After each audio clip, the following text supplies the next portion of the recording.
Halo, Sobat V, pada film horor kali ini, menceritakan sebuah keluarga yang membeli rumah dan tidak menyadari kalau rumah sebelahnya adalah rumah angker. Bagaimana kisahnya? Yuk, mari kita simak ceritanya.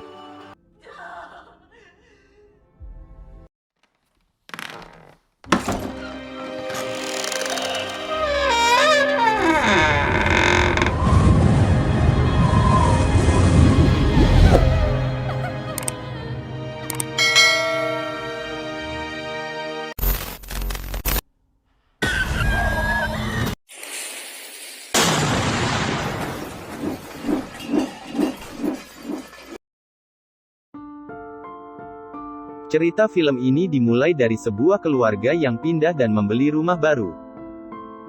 Ini adalah Shirin, dia merupakan gadis yang baru menikah dengan seorang duda anak satu yang bernama Fredrik.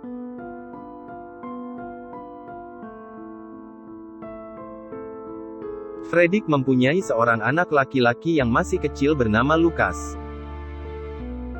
Walaupun pada awalnya Lukas agak sedikit kurang yakin dengan Shirin, tetapi akhirnya dia menerima juga dengan kesabaran, dan kasih sayang Shirin kepadanya.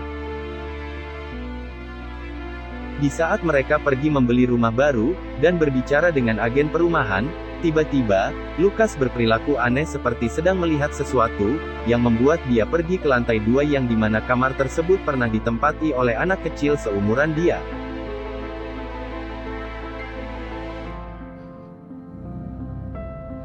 Setelah mereka pindah ke rumah baru, Shirin melihat foto ibunya Lukas yang meninggal terkena kanker membuat dia menjadi terharu.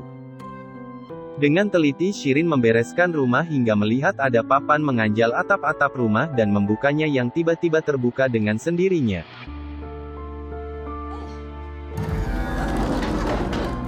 Tanpa ragu Shirin pun pergi mengecek keadaan di atap yang ternyata, kedua ruangan atap rumah itu tersambung.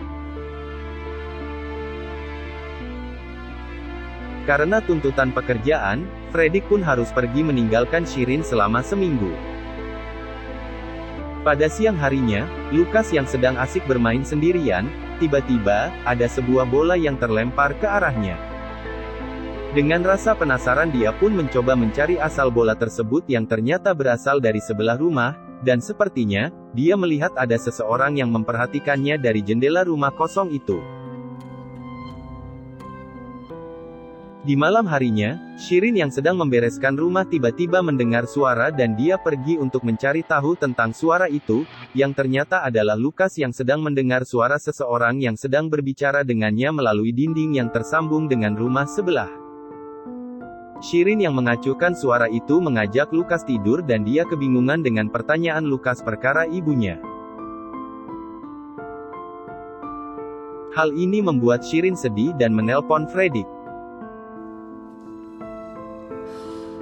Pada keesokan harinya, Shirin yang sedang asik dengan pekerjaannya mendengar ada suara di dinding rumahnya, tiba-tiba dia mendapat telepon dari gurunya Lukas.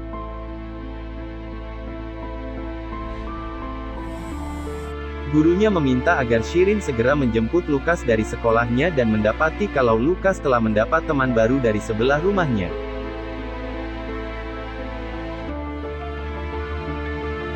Dan, di saat Lukas sedang disuruh tidur oleh Shirin, tiba-tiba dia mendengar ada suara orang berlari-lari di lantai 2 yang dia pikir adalah Lukas. Tanpa berpikir panjang lagi, Shirin segera menghampirinya yang menuju ke bawah tempat tidur yang tiba-tiba. Ya. Pada malam berikutnya, Shirin mendengar ada suara Lukas yang sedang bermain petak umpet dengan seorang anak yang dia klaim kalau itu adalah anak tetangga sebelah. Dengan segera Shirin menjelaskan pada Lukas kalau di sebelah rumahnya tidak ada anak selain dia, Lukas pun marah dengan mengucapkan kalau dia bukanlah ibunya yang membuat Shirin bersedih. Lukas pun terus bermain dengan anak itu yang tiba-tiba pintu atap rumah itu terbuka sendiri, dan ketika Lukas mencoba mencari tahu, tiba-tiba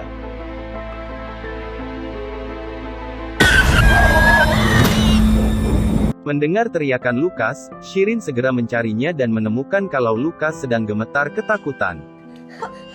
Because I had nothing. Setelah Shirin membuat Lukas tertidur, dia pun pergi membuat kopi yang tiba-tiba dia mendengar ada suara ketukan dari dinding.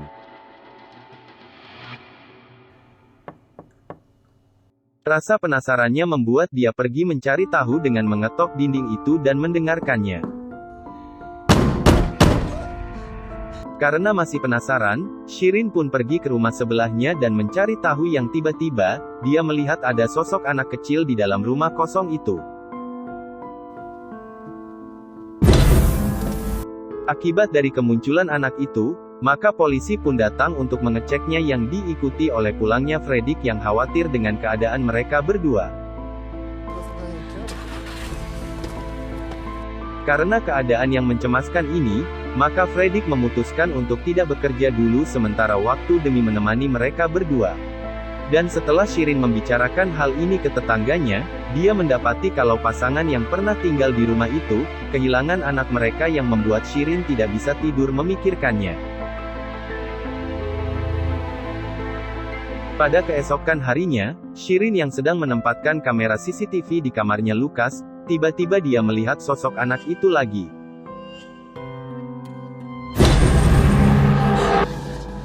Kejadian itu membuat Shirin mengajak Lukas untuk tidur bersamanya. Di tengah malamnya, Shirin terbangun dan melihat kalau pintu menuju atap telah terbuka. Kembali lagi rasa penasaran itu menghantuinya dan membuat dia nekat menyelidiki rumah sebelah melalui atap. Tanpa dia sadari ketika dia sedang memasuki rumah itu, ada sosok anak kecil yang berlari menuju atap dan menghampiri Lukas hingga teriak yang membuat Shirin kembali berlari menuju Lukas. Akibat kejadian ini, Fredrik menjadi curiga dengan Shirin yang melukai Lukas. Dan tanpa sengaja, Shirin mendengar pembicaraan Fredrik dan Lukas. Karena hal ini, Shirin pun pergi untuk menyelidiki tentang rumah kosong itu. Setelah dia bertemu dengan pemilik lama rumah itu, Shirin meminta nomor telepon istrinya orang itu yang stres setelah kehilangan seorang anak gara-gara ada sesuatu yang menyeramkan di rumah itu.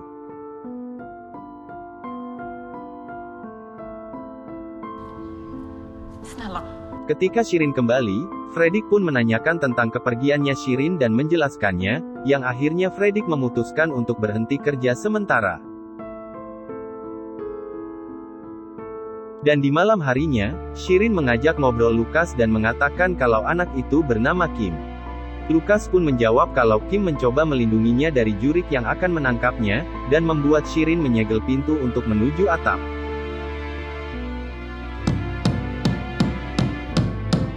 Di tengah malam harinya, Shirin pun terbangun dan pergi mengecek pintu yang mengarah atap itu, yang tiba-tiba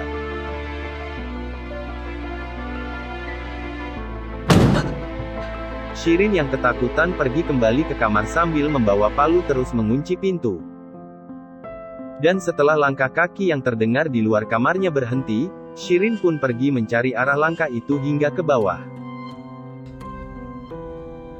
Ketika dia sampai di bawah, Shirin mencari suara itu ke bawah meja yang tiba-tiba.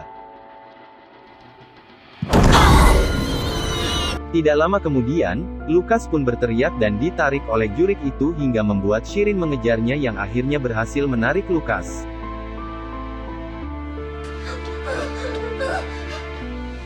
Kejadian ini membuat Fredrik pulang dari kantornya dan menuduh Shirin melukai Lukas.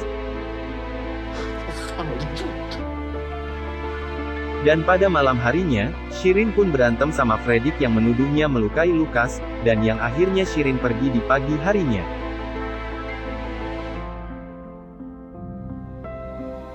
Karena dia masih penasaran dan sayang sama Lukas, Shirin pun pergi ke tempat orang yang telah kehilangan anaknya yang bernama Kim. Di rumah itu, dia melihat foto Kim yang ternyata itu adalah anak perempuan bukan anak laki-laki yang suka menemani Lukas.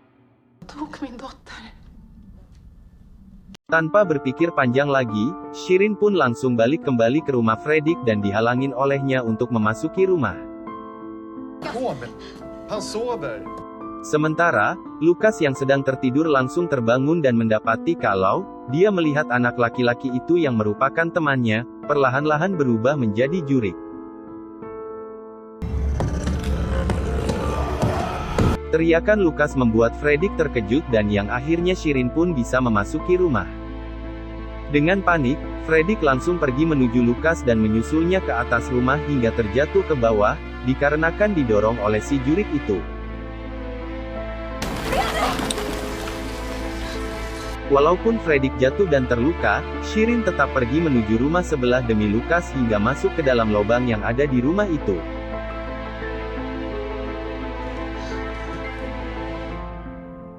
Lubang yang menuju ruang bawah rumah itu ditelusuri oleh Shirin sampai dalam sehingga dia melihat suatu sosok yang membuat dia terkejut, dan mencoba melarikan diri melalui lubang yang akhirnya ditarik oleh jurik itu.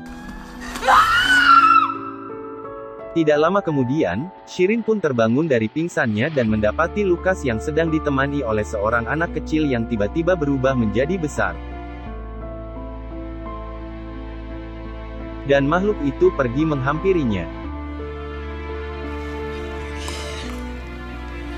Setelah dia menengok ke arah jurik itu, tiba-tiba, dia menjadi sosok yang menyeramkan dan hal ini tidak membuat Shirin takut. Karena rasa sayangnya sama Lukas, dia pun berteriak kencang yang membuat jurik itu pergi menghilang.